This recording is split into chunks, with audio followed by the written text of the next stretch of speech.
Illustrations by Pete. Hello everyone, and thank you for hanging out with me today.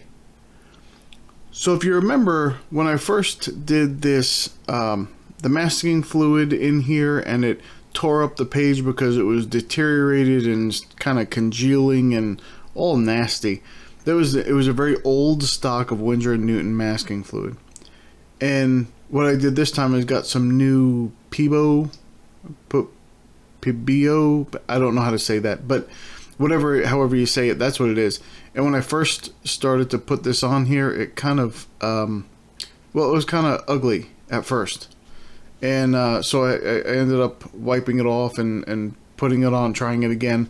And because it had a little bit of that congealed stuff on top too, but it quickly went away. You see a little bit come off on the page, but it quickly went away, and I was able to get all that off and just start using the regular masking fluid. And this worked great on this paper. The paper didn't peel at all. It took it just fine, and the masking fluid itself came off properly, just like regular latex would. So I was very happy with that.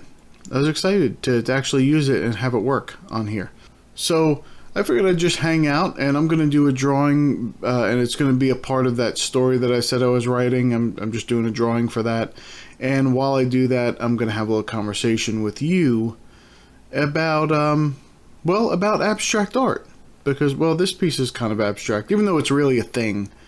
But we're going to talk about that. So, I have that question. What is abstract art? And the reason that I have that question is because you hear about all these different kinds of art that are also, even though they're a certain kind of art, they're also a part of abstract art. You have and some of them have abstract names. So you have like geometric abstraction or emotional abstract art or minimalist abstract art. But some surrealism and Dadaism, if I'm saying that right, or Cubism or Fauvism, those things are also types of abstract art. They don't, let's see. Let's see if they are. So, I've heard people say that abstract art is anything that represents an idea or an emotion instead of an object. But I don't know, because most of my art doesn't represent an idea or an emotion, other than I want people to enjoy it by saying, hey, that looks interesting to me. I'm not actually trying to portray anything. Now, sometimes it might resemble something, but it might not quite be anything recognizable entirely. And I don't know, I'm not going to do the whole, why do we need to put everything in a box speech, because I understand. If you know that you like a certain thing, being able to verbalize that and give it a name, you can then say, hey, anything with this characteristic is that thing. That way, the next time you want to see it, you can look it up. Or if someone wants to look up your art, they can look it up under that thing. I get that. So I'm not having a problem with putting labels on stuff. I just really want to know what it is. So for a lot of people, it's I guess it's anything that doesn't represent a legit thing in life. Right now, I don't know about that either. I did a drawing which represented, it was mushrooms growing out of a decaying piece of wood, and it was covered in moss, and there was some mushrooms growing out of it. And I did a drawing on that, but it didn't look like that thing when I was done with it. It was just based on that thing. So it really was meant to resemble the shapes that were there, but it wasn't a real thing. So instead of representing, but maybe it's something that doesn't resemble a legit thing in life. But I've done a watercolor. I did that watercolor on black paper that was kind of like, it resembled kind of like a flower and a mussel combined. They were kind of mashed together. I think you could get that when you look at it. I'm not sure. I did. That's what I understood it to be after I did it. I was just trying to make the shapes from those different pictures that I had, and that's what it ended up being. But, or maybe the idea of abstract art is so abstract that you can't define it because it's too abstract to understand. So the best we can do is give it subcategories to define aspects of it, but we can't define it as a whole, right? Like geometric abstract. Okay, so I just Googled it, and according to the great all-knowing Google, it says abstract art is art that does not attempt to represent external reality, but seeks to achieve its effect using shapes, forms, colors, and textures. That's a little bit, well, that's a little bit more confusing, because I get the first part. Art that does not attempt to represent external reality. I get that. But so it's just something that you would not normally find in nature, or not normally find in our reality. But the second part doesn't make a whole lot of sense to me. The part that says, but attempts to achieve its effect. What, reality's effect? What does that mean? If I'm attempting to achieve reality's effect, what would I be doing? Well, the effect of reality, so would I be trying to create something that was perceivably real by the senses? So I created something that became real. It became a real thing, even though it isn't like a realistic thing in our reality, but you can perceive it because I made it and brought it into reality, right? But doesn't that describe every other form of art that you can create? So even if I draw a bird, the bird is not a real bird, but I created it, and you can perceive it through the illusion of shapes and forms and colors and textures, just like it was saying in the definition. So is all art really abstract art? Or is it not because of the first part of the statement that says it can't represent external reality, and a bird is an external reality? I still don't get it. So I think I like my definition better. I think the idea of abstract art is so abstract that you can't define it because it's too abstract to understand. So the best way we can do that is to give it subcategories to define different aspects of it, but we can't define it as a whole. I think that's my answer. I think I'm going to stick to that. You let me know in the comments below what you think abstract art is, and I would prefer not to get like a textbook definition. If you can avoid that, I want to hear, like, in your own words, what do you think abstract art is? And I don't know, there's a lot of people that, it's funny, there's a lot of people that don't like abstract art, and I was one of them. And I don't know if it's hypocritical or not, because I think it's kind of hypocritical to say you don't like abstract art, because people pick out wallpapers and there's patterns on them. Or people pick out bed sheets and there's patterns on them. Or people pick out sweaters. What, you know those Kuji sweaters that people wear at like Christmas time? I think it's pronounced Kuji. They have like, look like a dead Muppet on them. And there's like fur on them sometimes, or there's weird, ugly patterns on them.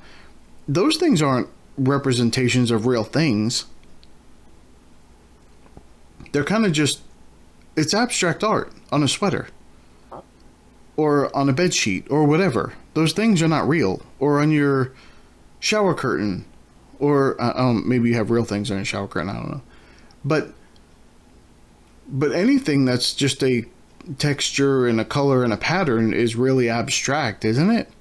And then people say, well, I don't get abstract art, I don't like it. And I used to be one of those people. I did. I didn't get it. I didn't understand it. And the more time I spent with it, the more I was able to understand it. But in some of it, I still don't get. Like, I get it, but I don't get it. So, like, the geometric abstract art, I don't really understand it. It for me, at least, if it's abstract, it should at least be interesting to look at. And, I don't know, putting, like, a box on a canvas, or putting 3 or 4 boxes on a canvas. If it just looks like, there's a box, here's a circle, here's a square, here's a cylinder, that stuff doesn't really do it for me. I don't know, I don't get that. I don't get why people would want to look at that when people can probably just do that. Not that they couldn't just do anything, but I don't know. I don't get that. But some forms I've always thought were very interesting to look at. And matter of fact, the one, for years, we had one painting in our house. And it was an abstract piece. It was just one that we absolutely loved. It was right across from the front door as soon as you walked in our other house. And in this one, it is, it's in our bedroom. But as soon as you walk in the door to our bedroom, that's the first thing you see. And it is, I like it a lot. And it's only like 2 colors. But there's a lot of cool textures and patterns on there, like weird things that are interesting to look at, and I could stare at that for a very long time. But other than that, I really didn't get abstract art, and I think it's because I think I misunderstood how it was created. I think acrylic pouring, they can be beautiful. Acrylic pourings really look nice sometimes, but I don't like to create acrylic pourings as abstract art. They're definitely not my kind of art to create. Looking at them, they look beautiful. They look like, oh, those really, those fancy stones that you crack open, like a geode you crack open, and it has like layers and layers of different colors, and they look really cool. But I don't want to just pour something on the canvas and have it run off and then say I'm done. I don't really like that. I like to have a little bit more control about where the weird things go. So even in this one, like all those little lines, I want to have control over where that is. Or I don't know. I just like having more control over it than that. But it is beautiful to look at. And to do it, I think you have to be a little bit skilled. I don't think that is entirely just pouring stuff on a canvas and calling it art. I don't think that's what that is. If you've ever tried to do a pouring before, you can easily mess that up. It can be weird. You can pour it and it just all globs off in one spot, or doesn't blend well, doesn't flow well. And I think that's a skill that people develop to create good pourings. I really do. It's just not something that I'm interested in, at least not right now. Maybe, who knows? Down the line, who knows? Because the kind of art that I'm doing now, I would have never thought that that's the kind of art I'd be doing. Ever. And that was just a couple of years ago. I don't know. I feel like I talk about the same things a lot. That's one good thing about being a newer channel here on YouTube. So few people have actually seen my content that I'm pretty safe just repeating myself from video to video. I'm not saying I try to do that, but if I do it, it'll be okay. I think I'm good. Okay, so here's what I'm gonna do. I'm gonna mention the same thing in another video in the future, and let's see if anyone catches it. If you catch it, I want you to post it in the comments of that video, the words "and on," and include the number of times you've heard it. So in the next video, you'd post "and on to," and no one else will know what that means, but I'll know, and it'll just be like a private joke. I wonder how many videos I can just continue that with. Every now and then, I might just try it. Now, so you're the first ones to hear this, right? Or maybe you're not. Maybe I've put this in another video. So if you see an "and on" in the bottom with a different number than the "and on" that you would put in the bottom normally, then that means someone else has already heard this, and they've caught on. And here's the thing, I'm going to keep a tally, and at some point I'm going to look down in the comments and see how many times you think I said it, and that person is going to get something if they're accurate. I'm just going to pick one at random. You won't know when I'm doing it, but it'll happen. And I'll notify you in that comment on that video if I had done that. I think it's a fun way to keep something going, don't you? And maybe I'll do it for a year, and every just once in a while, maybe once a month, I'll just mention it, or who knows, maybe 2 in a row. I don't know. So, are you guys familiar with, those videos where they try and give you It's not necessarily like a life hack, but like a time hack or like an organization hack or how you should.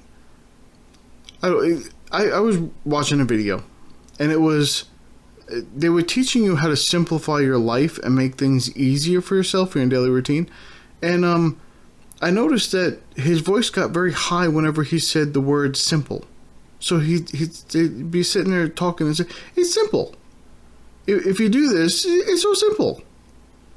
Doing this thing, it's so simple." So I watched the whole video because it was pretty entertaining. And